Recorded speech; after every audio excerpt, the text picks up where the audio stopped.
ఉంది. అవును అక్క, చాలా ఎండగా ఉంది అక్క. చెమట పడుతుంది.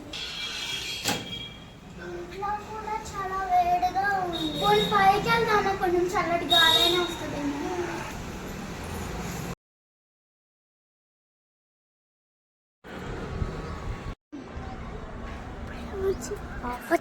కూడా వేడిగా ఉంది. చాలా వేడిగా ఉంది. వాటర్ తాగుదామా? సరే ఓకే పదండి.